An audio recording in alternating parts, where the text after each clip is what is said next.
Hola, ¿cómo estás? Mi nombre es Cecilia García Robles, soy psicóloga y astróloga. Tengo dos escuelas de astrología. Una es astropsicológica, donde imparto la formación en astrología psicológica, terapéutica y transpersonal. Y la otra es astroconstelaciones, donde doy la formación anual en astrogenealogía. Además imparto seminarios, talleres y posgrados. Te invito a las páginas web de la escuela, astropsicológica.com y astroconstelaciones.com. Y también te invito a que me sigas en Instagram en @astropsicológica y @astroconstelaciones. En mi página Astropsicológica, en la sección de material gratuito, encontrarás videos y audios de astrología gratis. Te agradezco por escucharme y te dejo con el podcast del día de hoy. Buenas, buenas, ¿cómo están? Bueno, tanto tiempo. Me hice un poco de espacio porque no lo tengo, me lo armé para poder pasarles un poquito más de información porque saben que a mí me encanta difundir la astrología humanística, para poder llegar a todas aquellas personas que necesitan o quieren profundizar un poco más, quieren aprender un poco más astrología, bueno, de la buena, ¿no? Astrología de la que está fundamentada, de la que tiene estadística, la que tiene investigación, la que tiene literatura, ¿no? La astrología que nos gusta difundir y nos gusta leer e investigar. Y saben que a mí me encanta leer a los autores y es muy importante que vayamos bueno, aquellos autores que para nosotros son importantes. Me encanta Alice Green, Howard Portas. Bueno, por supuesto la obra de Jung, sin duda la obra de Jung está constantemente acompañándonos. Hay otros autores muy interesantes como Stephen Arroyo. ¿Quién más? Tracy Marks también es muy buena astróloga, muy interesante todo su trabajo con la Casa 12, Bill Tierney, cuando también trabaja con los aspectos, muy interesante. Richard Idemont, cómo olvidarnos de Richard Idemont. Bueno, yo he compartido varios podcasts de astrología psicológica, humanística, y en esta ocasión vamos a hablar de un libro súper interesante, pero miren, si lo pueden comprar, se los recomiendo porque es un manual que no tiene desperdicio. De principio a fin es una joya. Es de Liz Green y Howard Portas, justamente. Se llama El desarrollo de la personalidad y son seminarios de astrología psicológica. Son seminarios que ellos dieron, está dividido en tres partes trabajando con temáticas distintas. La parte 1 habla de, perdón, 4 partes. La parte 1 habla de las etapas de la niñez, súper interesante para trabajar todo lo lunar. Luego, matrimonio de los padres en el horóscopo, la segunda parte. La parte tercera es subpersonalidades y conflictos psicológicos. Y la parte cuarta habla de Puer y de Senex, arquetipos junguianos, ¿sí? De nuestro niño y nuestro anciano interior. Este libro es como algo así como un libro sobre el desarrollo de nuestro aparato psíquico a través de la luz de la astrología. Realmente se los recomiendo. Además, no son de difícil lectura porque son seminarios que ellos dieron. Así que, bueno, esto fue publicado originalmente en 1987 y es de Ediciones Urano. Bueno, yo elegí la tercera parte que habla sobre las subpersonalidades y conflictos psicológicos. Y la verdad que, bueno, marqué unas cuantas hojas, espero poder llegar con todo, si no, lo haré en varias partes y realmente me quedo corta porque hay tanto para trabajar que es hermoso. Bueno, estoy en la página 177 de esta versión que es Ediciones Urano, capaz ustedes tengan otra dando vueltas, pero bueno, al menos acá es donde empieza la tercera parte que es sobre las subpersonalidades.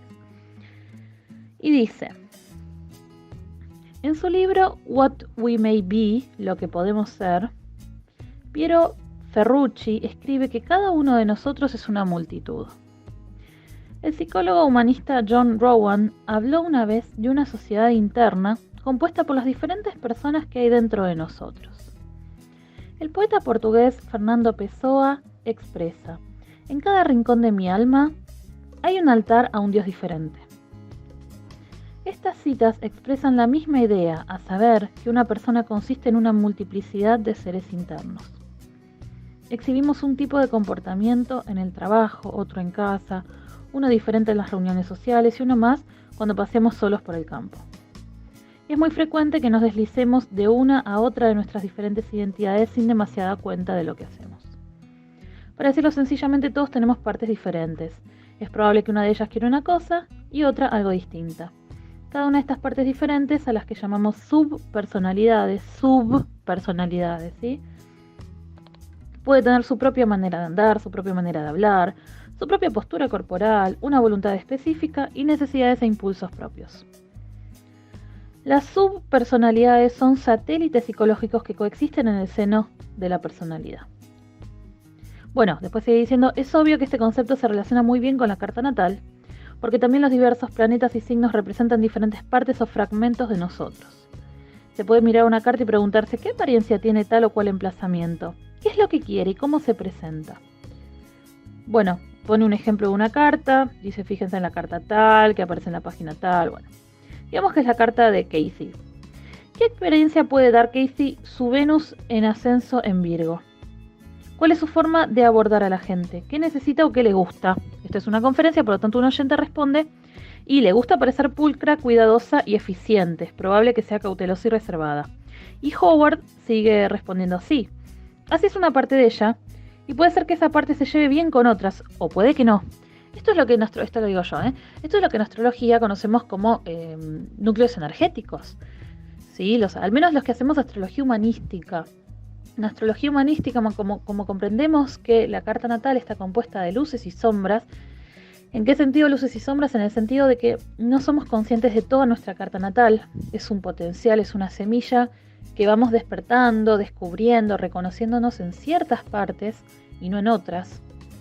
Y puede ser que como hay partes, como decía acá, fragmentos, subpersonalidades, que están en contradicción con otras partes nuestras propias, o sea, estamos habitados por multitudes, puede ser que una parte de esa predomine por otras. Y esto se ve muy bien con el balance de elementos. Es muy probable que si tenemos un predominio de tierra en nuestra carta natal, vamos a estar más identificadas con nuestra subpersonalidad, que si es que la hay, que probablemente la haya, nuestra subpersonalidad más responsable, adulto, ordenado, organizado. Y menos con aquella parte más salvaje de nosotras mismas. Porque puede ser que tengamos una parte más salvaje o más guerrera o más impulsiva. Si estamos identificadas con el agua, la sensibilidad, capaz nuestra Venus en Géminis, por ejemplo, que es un mini núcleo que está más vinculado a la mente, al placer de lo intelectual, no sea lo que más se destaque y quede tapada ese potencial de objetividad y de raciocinio por el mar emocional que nos habita. Entonces esto es lo que hacemos justamente en astrología humanística. Pero para poder llegar a trabajar con los núcleos energéticos, primero hay que conocer bien todo el ABC astrológico, ¿sí? Estas son técnicas que generalmente se aprenden en un segundo o tercer año de alguna formación de astrología. Y es muy interesante porque acá encontramos, bueno, cuáles fueron los astrólogos y psicólogos, ¿no?, que fueron descubriendo y desarrollando estos conceptos. Bueno, sigue diciendo entonces Howard, sí, así es una parte de ella, y puede ser que estas partes se lleve bien con otras, o puede que no. Por ejemplo, capaz si tiene una parte como más racional o más ordenada, más organizada, bueno, se lleve bien con la parte más responsable, ¿no? Van a ser como núcleos que van a convivir. Venus en Virgo es uno de los instrumentos de su orquesta. Pero ¿qué pasa con ese Urano en la casa 10? Esta persona tiene un Urano en casa 10. ¿Qué puede gustarle o qué necesita? ¿Quiere lo mismo que quiere Venus en el ascendente? Y una persona le responde, Venus quiere gustar, quiere complacer y armonizar. A Urano en la 10ª casa eso no le interesa demasiado. Y Howard responde, en efecto. De modo que ya vamos entendiendo un poco las diferentes partes de Casey, esos fragmentos de ella. Es fácil adaptar el concepto de subpersonalidad al análisis de cartas astrológicas, y ya verán luego cómo las configuraciones de subpersonalidades se estructuran en torno de diversos emplazamientos planetarios o emplazamientos por signo, del Sol, la Luna, el ascendente, etc. Bien, y después aparece un subtítulo que dice conceptos afines. Y dice, permítanme que por un momento me ponga en intelectual y dé rienda suelta a mi subpersonalidad de pequeño profesor. Les daré una definición sencilla y formal de lo que son las subpersonalidades. Dice, Son pautas de sentimientos, pensamientos, comportamientos, percepciones, posturas y maneras de moverse que tienden a fundirse en respuesta a diversas situaciones recurrentes en la vida. Bueno, luego hay todo un párrafo que habla de distintas terapias o técnicas psicológicas como el análisis transaccional, la terapia gestáltica, luego habla del filósofo Gurdjieff, bueno, luego de Jung, o sea, distintos terapeutas que han hablado de las distintas partes que nos habitan. Psicólogos clínicos y psicoterapeutas están familiarizados con esta idea. Bueno, en fin, hace algunas referencias, yo me lo voy a saltear para ir específicamente a lo que más nos compete en astrología. Y luego en la página 180 hay un subtítulo que se llama Para identificar las subpersonalidades. Muchas veces es útil dar nombre a las subpersonalidades. La bruja, la arpía, el idealista, el niño herido, el crítico y muchas más. Esto es lo que conocemos por arquetipos. Arquetipos son modelos de conducta. A ver, no todos son arquetipos, pero muchos de estos lo son. Son modelos de conducta que han organizado a la humanidad. Organizan nuestro aparato psíquico porque nos dicen cómo responder ante ciertas situaciones y ya las traemos dentro nuestro. Ya fueron construidos por la cultura a lo largo del tiempo y son moldes a los que podemos acceder para enfrentar los desafíos y adaptarnos al medio, ¿no? Estos son los arquetipos, lo digo yo. Bien, sigue diciendo entonces. Bautizar a una subpersonalidad es una manera de identificarla y de trabajar con ella. Cada subpersonalidad tendrá sus propias anécdotas, su propia mitología y su propia historia. A algunas se las reconoce con más facilidad que a otras. Pueden ir y venir, aparecen subpersonalidades nuevas que después se convierten en otras. Recuerden también un punto de orden general. Es probable que un rol que desempeñamos en la vida se relacione con más de una subpersonalidad. No hay que confundir el concepto de subpersonalidad con el de rol. Los roles son más amplios. Un hombre de negocios que puede tomar materiales de diversas subpersonalidades para estructurar su rol de hombre de negocios. Entonces se puede recurrir a la subpersonalidad del luchador y también a la del pragmático. Y aunque esa misma persona pueda tener una subpersonalidad mística muy fuerte, es probable que opte por no ponerla en juego en sus negocios. Me recuerda hace un par de semanas que fui a consultar a un contador, ¿no? Muy estructurado, muy organizado, y cuando le dije que era astróloga, empezó a hablar de un montón de experiencias, bueno, mezclado todo un poco, ¿no? Porque no tenía mucha idea de qué iba la cosa, ¿no? Pero habló de control mental, de meditación, de brujería, de todo un poco, pero empezó a mostrar como un lado más inexplorado, se acordaba de cuando había ido a un taller, a curiosear y qué sé yo, ¿no? Evidentemente, esta persona que era muy, muy estructurada, que tenía un lugar como de mucha...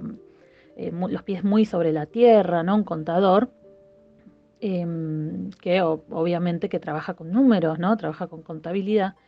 Tenía también una subpersonalidad más mística, pero no le daba lugar, no le daba espacio. No había encontrado muchos momentos o espacios en su vida para desarrollarlo. Y evidentemente, bueno, encontró el espacio y el lugar, lo escuché unos minutos, bueno. Y cuando me hablaba, después de un rato me dice, qué bueno poder hablar de esto, porque hacía mucho que no me acordaba de todo esto, toda esta beta que tengo, ¿no? Decía, y, y la tengo ahí como guardada, como escondida, no se la cuento mucho a la gente porque me van a tildar de loco, pero son temas que me interesan mucho, me decía. Bueno, ahí probablemente es una persona con mucha tierra, yo ya voy haciendo mis especulaciones, con mucha tierra, con mucho Tauro o Virgo. Pero haya algún planetita, capaz un Júpiter en Piscis, ¿sí? O una fuerte casa 8 o 12, algo ahí que le da como una búsqueda de curiosear, o un Neptuno, como una apertura a algo más místico, pero que por su trabajo, por su entorno y por las circunstancias de su vida no se ha permitido explorar. Es una subpersonalidad que está un poco dormida, ¿no? Pero bueno, allí está. Bien, entonces, bueno, acá dice que una persona puede entonces ser una persona tener una subpersonalidad muy pragmática, guerrera o fuerte y demás, luchadora, y que esto lo pone de repente en su trabajo, pero puede tener otra mística también por ahí dando vueltas. Imagínense lo que ocurriría si al negociar un contrato importante dijera, Bueno, de todas maneras no tiene importancia, hombre, si todos somos uno. Claro, imagínense si dijera esto, ¿no? Un hombre de negocios. O si en ese momento su subpersonalidad mística le recomendara una actitud de sacrificio y renunciamiento. No es el momento, no es el lugar no hacerlo, ¿no? Esto excluye, por cierto, la probabilidad de que existan místicos eficientes u hombres de negocios místicos. Bien, y siguiente página 181 habla del núcleo arquetípico. Todas las subpersonalidades tienen como núcleo un arquetipo, esto es lo que les decía recién. Es muy importante recordarlo. De modo similar, Jung escribió que todos los complejos tienen un núcleo arquetípico. Por ejemplo, el núcleo del complejo materno es el arquetipo materno. En lo más profundo de una subpersonalidad, como aquello que le da origen y la construye, se encuentra un impulso, una necesidad o un principio de orden arquetípico. Un principio determinado para cumplirse atraerá hacia sí diferentes elementos de personalidades o diferentes maneras de ser. Es el centro arquetípico de una subpersonalidad lo que mantiene unidos los diversos elementos de personalidad que permiten que la subpersonalidad se exprese. Quisiera darles un ejemplo que lo aclare. Durante cierto tiempo trabajé con una mujer que tenía a Marte en conjunción con Urano en Cáncer en el ascendente, en sextil con Saturno en Virgo. Tenía una subpersonalidad a la que ella llamaba Ross, R-O-S, ¿no? Como un nombre, edificada en torno a este emplazamiento. La nativa era asistente social y Ross afloraba cuando tenía que hacer trabajos comunitarios que le exigían encontrarse y negociar con abogados influyentes en el centro de asesoramiento jurídico donde fuese. Entonces me convertí en Ross, me dijo, y me dio una descripción de Ross. Este llegaba a la entrevista en su coche, un Morris Minor, se bajaba de él con todo aplomo y se encaminaba decididamente al lugar de reunión. Llevaba un pañuelo al cuello, una chaqueta blanca, pantalones impecablemente planchados y un maletín. Estaba decidida a conseguir que las cosas se hicieran. Marte en conjunción Urano, sextil Saturno. ¿Cuál era el núcleo de Ross? Aquello que la inducía a vestir con ese pañuelo y esos pantalones, a caminar así y a conducirse de esa manera. El núcleo era el arquetipo o principio de la efectividad y la eficacia. O sea, bien de Marte sextil Saturno. Y bueno, y un Marte en el ascendente que es práctico, que quiere resolver, que es directivo, ¿sí? Que tiene unas metas claras, ¿no? Y que va de frente. Ese principio central o arquetípico reunía en torno a sí los diversos elementos de su mente, su cuerpo y sus sentimientos que podían servir de base al surgimiento de la efectividad y la eficacia.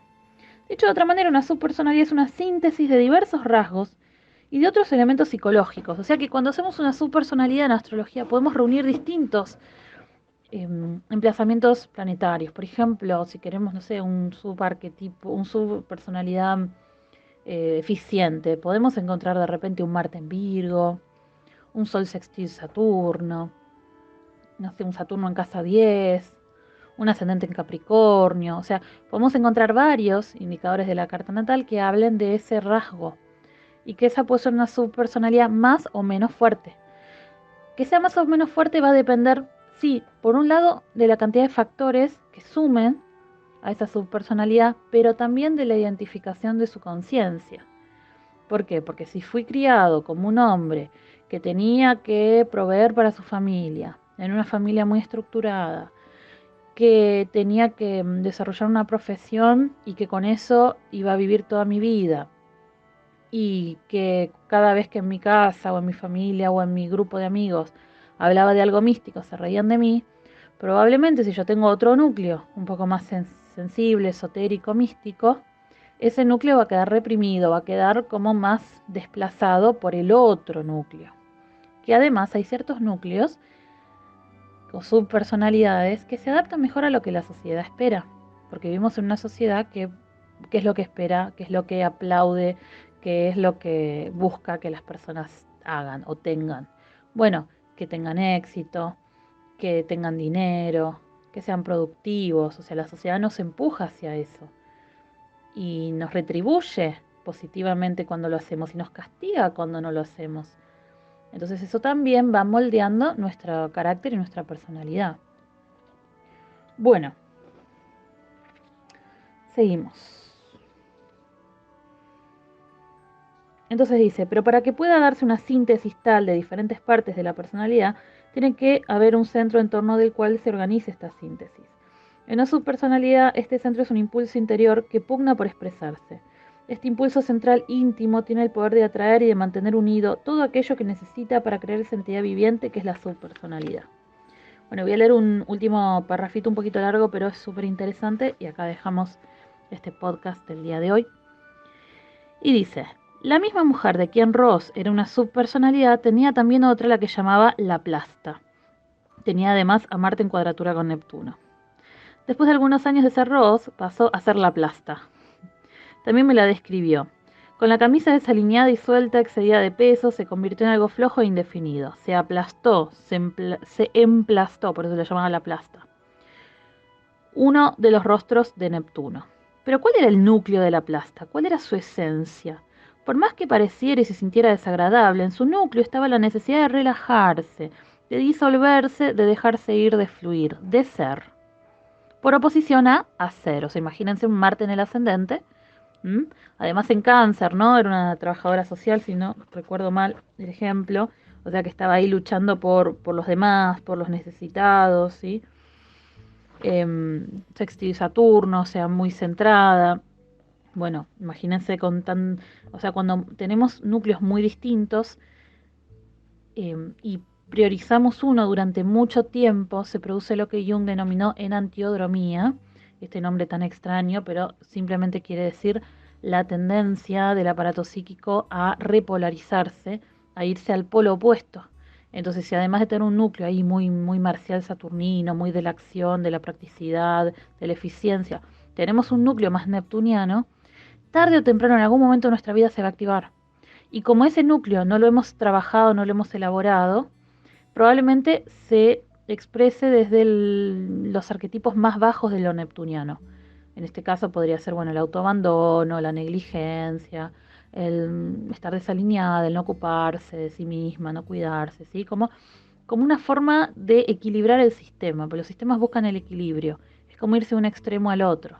En cambio, si esta persona, por ejemplo, hubiera valorado o hubiera dado más lugar, porque pongámosle que viene de una familia un poco más desorganizada, un poco más relajada, y hubiera tenido espacio para expresar su Neptuno, su núcleo más neptuniano, capaz hubiera desarrollado su lado más místico, esotérico, la meditación, o se lo hubiera canalizado, lo hubiera madurado un poco, o sea, se hubiera expresado desde arquetipos un poco más elevados, lo neptuniano, en vez de expresarse desde el lugar aplastante de Neptuno. Y capaz el que hubiera quedado un poco flojo, un poco inmaduro, hubiera sido el marcial saturnino. Entonces la persona capaz iba en lo esotérico y demás, bueno, iba a alcanzar grados altísimos de sensibilidad y de apertura a otros planos y demás, pero capaz le iba a costar la practicidad, bajar a la realidad, concretar. Capaz esta mística que no logra tener los pies sobre la tierra o accionar, o le hubiera costado lo marcial, que es como más incisivo o incluso hasta agresivo, ¿no? Determinado. Bueno, Neptuno es lo contrario, ¿no? Es lo blando, es lo sensible, es lo compasivo.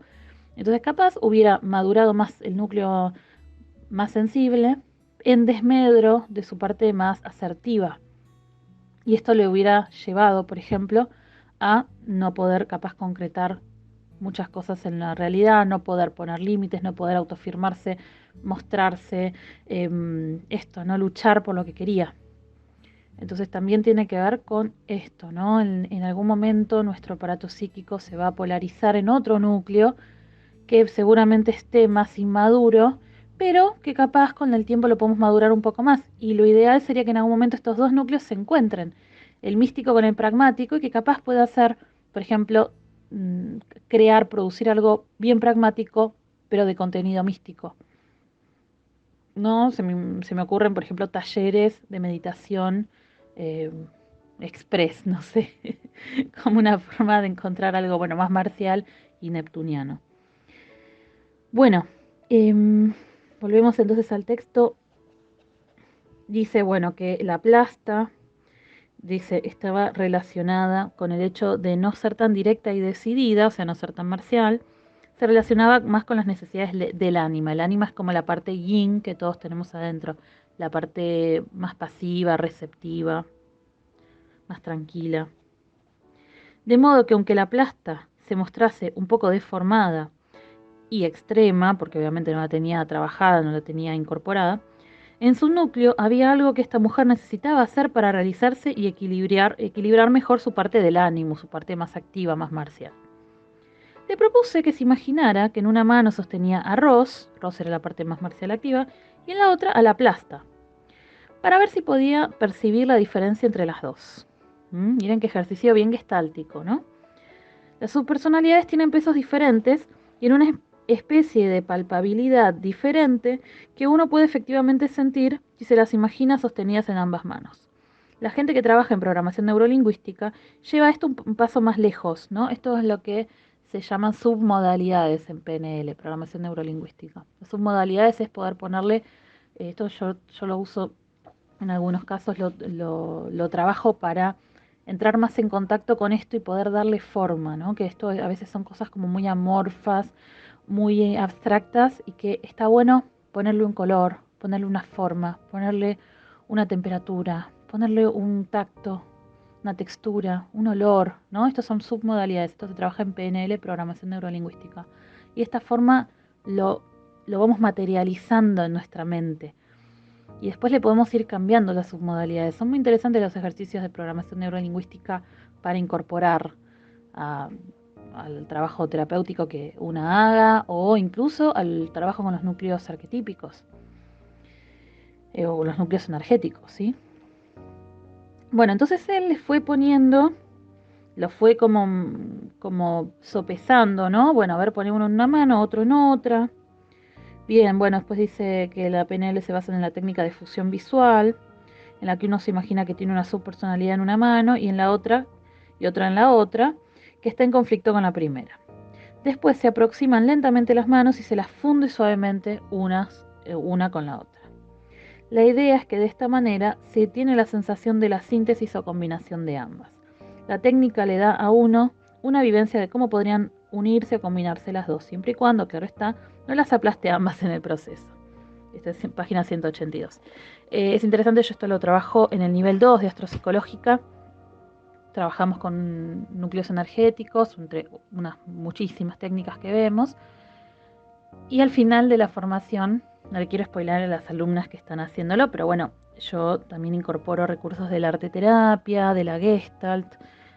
Saben que soy muy mercurial, muy mutable, entonces a mí me gusta abrir nuevas técnicas, nuevos recursos, y soy como bastante ecléctica en eso. Y bueno, uno de los ejercicios es trabajar con estos núcleos, ponerles nombres, armar como si fueran personajes. Y creo que está bueno empezar a ver nuestras cartas natales. Bueno, capaz vos estés recién empezando en astrología, o ya estés promediando, ya estés como con un poquito más de conocimiento, o incluso si sos astróloga profesional. Porque incluso que seas astróloga profesional, capaz nunca has trabajado con estas técnicas o con esta idea de las subpersonalidades. Y es súper interesante, al menos desde la astrología humanística, porque es la manera que tenemos de reconocer las distintas partes que habitan dentro nuestro y también ir integrándolas. Pero para ir integrándolas tenemos que primero conocer una, luego conocer la otra, luego tratar de encontrar qué tienen en común, tratar de encontrar la forma en la que podemos darle lugar, darle espacio a ambas partes. Y yo tengo una parte muy neptuniana, muy relajada, pero también tengo una parte muy virginiana, muy con los pies en la tierra. Y no estoy hablando de mí, no. Bueno, pero puede ser, qué sé yo, un ejemplo, una parte muy fueguina, muy marcial y otra, no sé, muy escorpiana, muy profunda, muy intensa, muy emocional. Bueno, pueden ser cualquiera, ¿no? Cualquier parte, dos partes que sean como distintas. O una parte más soñadora, más sensible, más romántica, capaz más canceriana, pisciana. Si tengo dos subpersonalidades que son muy distintas y que aparentemente al menos no tienen nada en común, es también sopesar cuánto espacio le doy a una y cuánto espacio le doy a otra. Hay una que se está comiendo a la otra, hay una que está dominando completamente el panorama y que no deja respirar a la otra su personalidad, no le da espacio, no le da lugar, porque si no le da lugar, eso va a quedar en la sombra. Y el tema es que cuando queda en la sombra nos puede pasar, una, que todas las personas que aparezcan en nuestras vidas traigan información de esa otra subpersonalidad. Entonces no sabemos por qué, pero la otra persona pareciera que vive en la nube de Valencia, que nunca tiene los pies sobre la tierra, que vive en una fantasía, es demasiado relajada, nunca se entera de nada. Ese sería como más el polo más neptuniano. O puede ser que aparezca de las peores maneras, no sé, de repente estoy ahí produciendo, trabajando, y de repente un día, no sé, estoy tan cansada que no me puedo levantar de la cama y me quedo todo el día mirando el techo, ¿no? Y no hago absolutamente nada productivo, porque mi cerebro ya colapsó. Y bueno, lo ideal es que esto no nos domine desde las sombras, sino poder ir regulándolo, poder ir calibrando, poder decirle, bueno, le bajo un poquito el tono a una subpersonalidad para que aparezca la otra.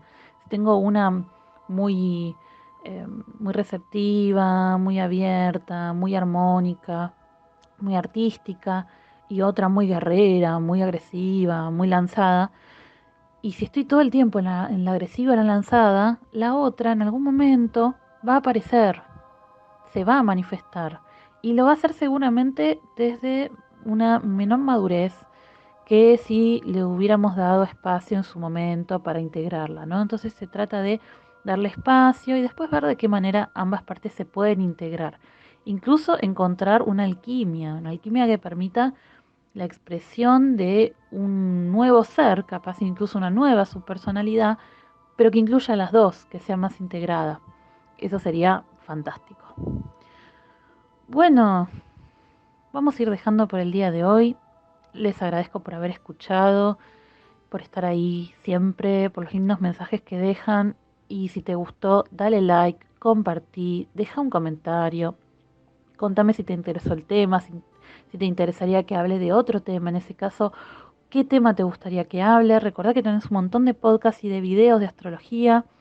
Tenés podcasts en Spotify, en iTunes, en SoundCloud, en Evox, ¿sí? Siempre como Astropsicológica. Tenés un montón de videos en YouTube para seguir profundizando y aprendiendo esta maravillosa, maravillosa herramienta que es la astrología. Me despido por el día de hoy y hasta la próxima.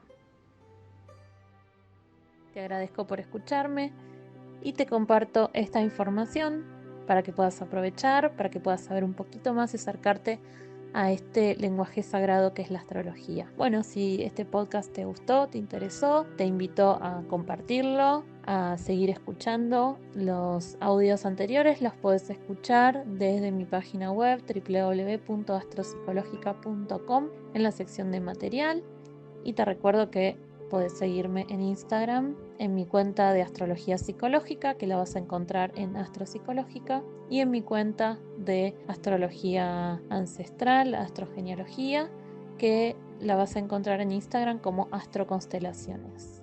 Y te invito también a que visites mi página web www.astropsicológica.com y www.astroconstelaciones.com. Un fuerte abrazo y gracias por escucharme.